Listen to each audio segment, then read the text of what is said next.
Exactly कहाँ stuck हो जाते हैं, जिसको आप जो वर्ड यूज कर रहे हो स्टक हो जाते हैं, मतलब आप कह रहे हो कि हम अपनी थिंकिंग में स्टक हो जाते हैं, थिंकिंग में स्टक हो जाते हैं, राइट? कि हम ओवर थिंकिंग में चले जाते हैं, ओवर थिंकिंग कि हम बैठे बैठे बस सोचते रहते हैं कि ऐसा क्यों हुआ, क्या हुआ, ऐसा नहीं होना चाहिए, कि हमारे में कुछ कमी ऐसा हो गया तो क्या होगा, वैसा हो गया तो क्या होगा, मैं दोबारा भी ट्राई किया नहीं हुआ तो क्या होगा। हम जानते हैं कि पहले भी ऐसा हुआ था, फिर हमने उसे ओवरकम कर लिया, लेकिन बार बार वही चीज आते आते फिर वही ब्रेन का जो कंफर्ट जोन है हम फिर वहीं स्टक होने लगते हैं। और जिस कंफर्ट जोन की आप बात कर रहे हो वो एक्चुअल में ओवर थिंकिंग वाला जोन है। ओवर थिंकिंग वाला जोन है, मतलब बैठे बैठे बस सोचते रहते हैं जैसी हमारी कंडीशनिंग हुई कर है, कुछ नहीं पाते हैं। करते भी हैं तो थोड़ा सा करना शुरू करते हैं, उसके बाद वापस से वो थॉट्स हमारे ऊपर हावी हो जाते हैं। राइट, यही आप कह रहे हैं। राइट सर प्रॉब्लम जो है इतनी ज़्यादा, क्योंकि एक्चुअली क्या लाइफ में अगर कुछ अच्छा होता है तो शायद हम प्रॉब्लम से इजीली निकल जाते हैं, बट बैक टू बैक जब आपको फेलियर्स ही मिल रहे हैं उस टाइम पे भी आपको फिर दिखना ही बंद हो जाता है कि हाँ निकलने का भी कोई रास्ता है।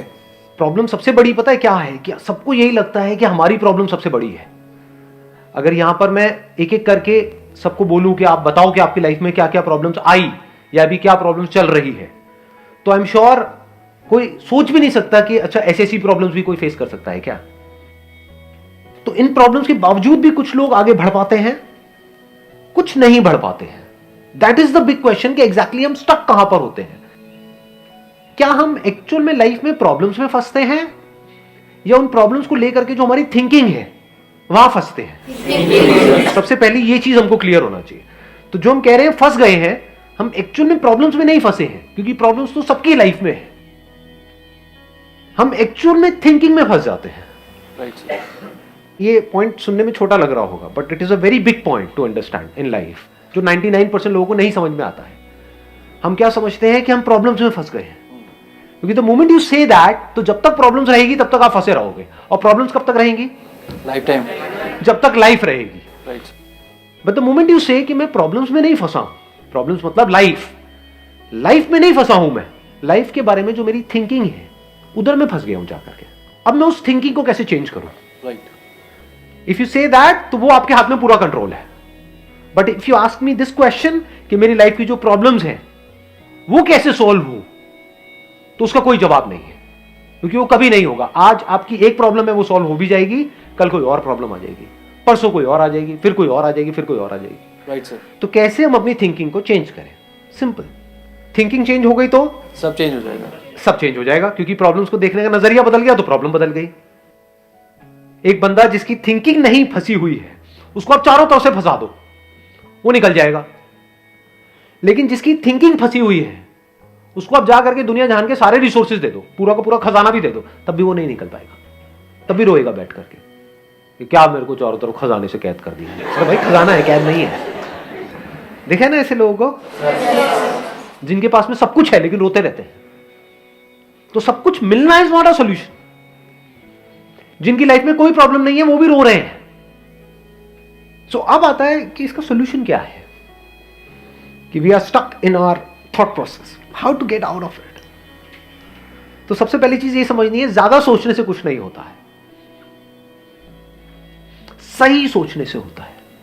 अभी सही सोचना क्या है, तो साइंटिफिक वे ऑफ थिंकिंग समझना पड़ेगा, वो क्या है, उसको अपनी लाइफ में लगाना पड़ेगा, तब आप कह सकते हो आपकी जो थिंकिंग है वो सही है। अब ये साइंटिफिक थिंकिंग मतलब क्या? रियलिटी को एज इट इज देख लेना, दैट इज साइंटिफिक थिंकिंग। यही तो है, और क्या है। इसी साइंटिफिक थिंकिंग को अगर हमको अपनी लाइफ में लगाना हो तो इसका मतलब क्या? एक थिंकिंग हो सकती है लाइफ से रिलेटेड, जो भी आपके दिमाग में कचरा भरा पड़ा है बचपन से लेकर के आज तक, जैसा आपको समझाया गया है लाइफ के बारे में। किसने समझाया है?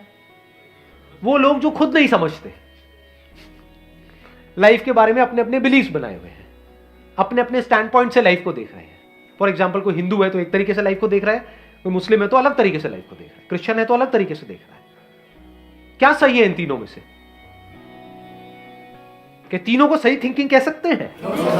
ना, क्योंकि आपस में लड़ झगड़ रहे हैं। साइंस में कोई लड़ाई झगड़ा होता है? अगर मैं किसी साइंटिफिक फैक्ट के बारे में बात करूंगा, क्या कोई हिंदू मुस्लिम क्रिश्चियन आकर के आपस में लड़ सकते हैं? नहीं। तो ये सही थिंकिंग है। एक है जो हमें सही लगता है, एक है जो सही होता है। दोनों में जमीन आसमान का फर्क है। एक है जो आपको सही लगता है, एक है जो सही है।